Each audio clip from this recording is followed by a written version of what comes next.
तो विपक्ष की तरफ से 24 के लिए चुनावी पिच, लेकिन इसमें नजर आई जबरदस्त किचकिच। पटना में कल विपक्षी नेताओं का बड़ा जमघट सजा। अगली बैठक की तारीख जुलाई में सामने आई, जगह शिमला बताई गई। सबने 24 में बीजेपी को रोकने का संकल्प लिया, लेकिन बीजेपी इसे महज फोटो सेशन करार देकर 300 सीटों का नारा अब भी बुलंद कर रही है।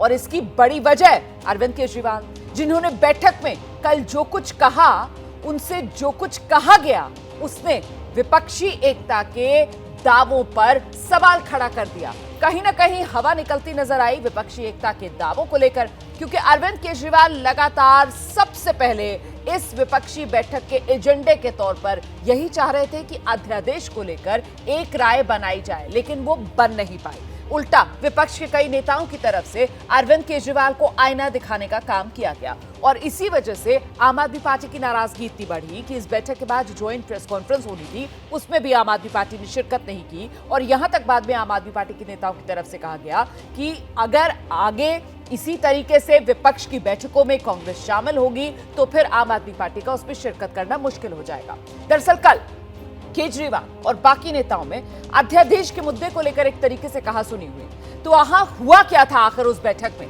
सीपीआईएमएल के महासचिव हैं दीपांकर, उन्हीं से हमारे सहयोगी ने की है खास बातचीत। मीटिंग के अंदर का पूरा ब्यौरा सुनिए जरा।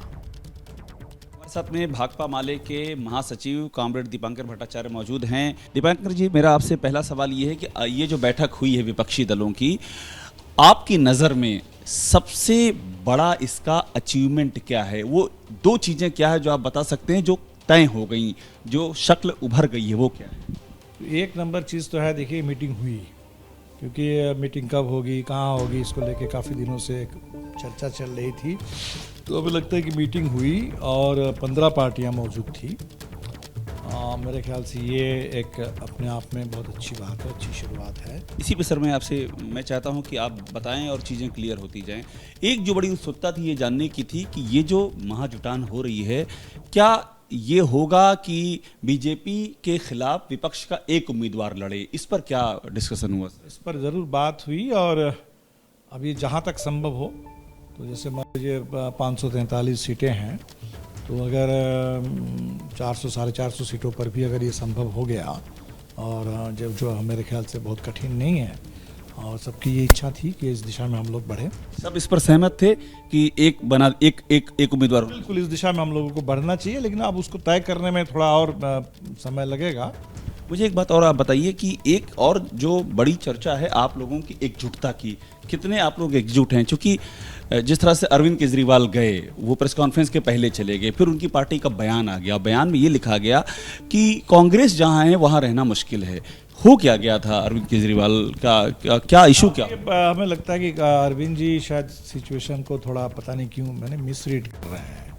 जो अभी ऑर्डिनेंस आया दिल्ली को लेकर के, तो वो बहुत साफ है, देश के पूरे कॉन्स्टिट्यूशन पर, संघीय ढांचा पर एक ज़बरदस्त हमला है, या जुडिशरी पर भी है। जुडिशरी के कॉन्स्टिट्यूशनल बेंच ने एक वेल थॉट आउट वर्डिक्ट दिया, और 7 दिन के अंदर आप उसको नॉलिफाई करने के लिए ऑर्डिनेंस लेके चले आए।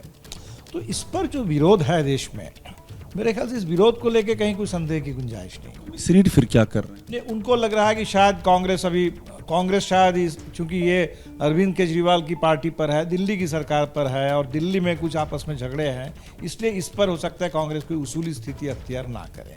मेरे ख्याल से ऐसे सोचने की कोई गुंजाइश नहीं है। उन्होंने क्या कुछ क्लेरिफाई किया जिसमें? बिल्कुल बात हुई कि इसमें सभी आज के दौर में सभी पार्टियां, हम जब कह रहे हैं कि भाई हम सेफ कॉन्स्टिट्यूशन हमारा नारा है, सेफ डेमोक्रेसी हमारा नारा है, सेफ फेडरलिज्म हमारा नारा है, तो उसमें अलग अलग ऑर्डिनेंस को, वो दिल्ली का है कि पंजाब को लेकर है कि किस हिस्से को लेकर, बल्कि इस मामले में हमें तो कश्मीर की पार्टियों की स्थिति बहुत मैच्योर लगी।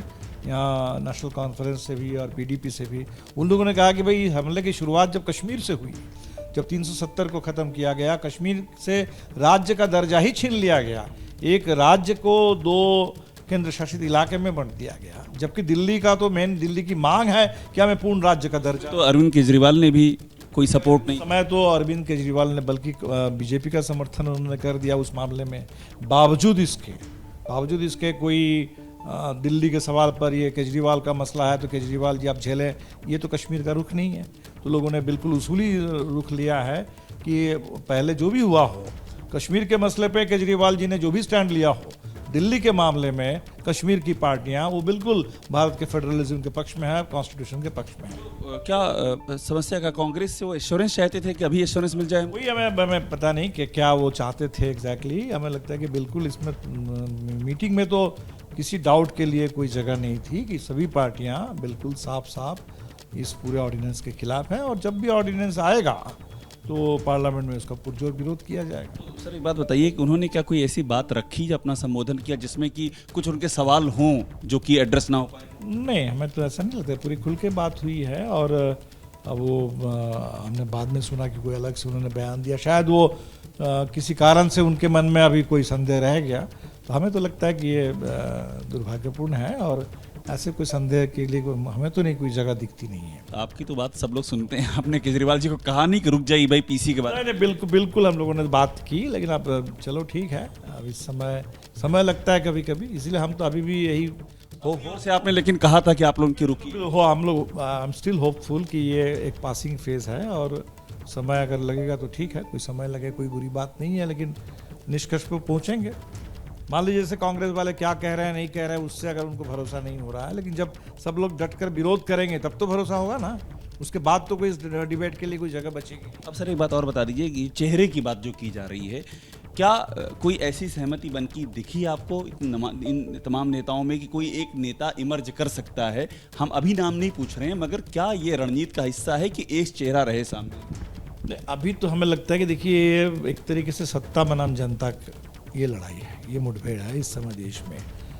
एक पूरे लोकतंत्र को ख़त्म करके जिस तरह से सेंगोल लेकर के मोदी जी आ गए, तो एक लग रहा है कि राजशाही थोपी जा रही है लोकशाही पर। तो लड़ाई इस जगह पर है, किसी चेहरे को लेकर के लड़ाई तो है नहीं। और जाहिर सी बात है कि देश में जब ऐसे ये वक्त आया है तो प्रधानमंत्री का चुनाव हो गया है, तो मेजॉरिटी मिल जाए तो प्रधानमंत्री चुनने में हमें नहीं लगता है कोई दिक्कत। चुनाव से पहले कोई चेहरा नहीं हो? हमें नहीं लगता है कि जैसे आप बीजेपी वाले भी देखिए ना, वो तो तब हर जगह बीजेपी मोदी जी के चेहरे पर ही तो लड़ते हैं।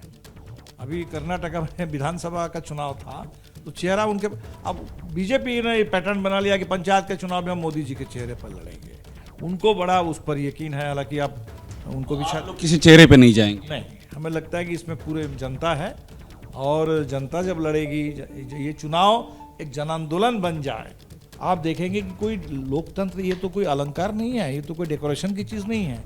इन इश्यूज को लेके जब हम लड़ते हैं, मणिपुर जल रहा है और कोई सुनने वाला नहीं है, तो लोकतंत्र का मतलब ही तो ये होता है कि सरकार जो है वो संवेदनशील हो, अकाउंटेबल हो, सरकार से हम मांग कर सके, हिसाब मांगे, जवाब मांगे। तो अगर इसलिए इश्यूज और लोकतंत्र हमें लगता है कि आपस में जुड़ा हुआ है, और इन इश्यूज को लेके अगर हमारे हिंदू मुस्लिम में बांट दिया जाएगा और हिंदू मुस्लिम के आड़ में कुछ भी चलेगा, आपको सिर्फ हिंदू मुस्लिम परोस दिया जाएगा आपके सामने, तब भी इस देश में हमेशा जब ऐसा हुआ है तो देश कमज़ोर हुआ है, देश बटा है, और इसीलिए हम लोग बिल्कुल नहीं चाहते कि देश फिर कमज़ोर हो, देश बटे। तो कॉमरेड दीपांकर से हम बात कर रहे थे, दो बातें बहुत ही क्लियर हैं। पहली बात ये कह रहे हैं कि एक तस्वीर सामने आ गई कि अपोजिशन एकजुट है, और दूसरी बड़ी बात ये कह रहे हैं कि संविधान के सवाल को आगे रखा जाएगा, महंगाई बेरोजगारी के सवाल को आगे रखा जाएगा, और यही जो मुद्दे हैं, यही मुद्दे पूरे देश में मोदी सरकार के खिलाफ एक बड़ा नैरेटिव बनाने का काम करेंगे। कैमरामैन राजेंद्र के साथ अभिषेक उपाध्याय, एबीपी न्यूज़, पटना।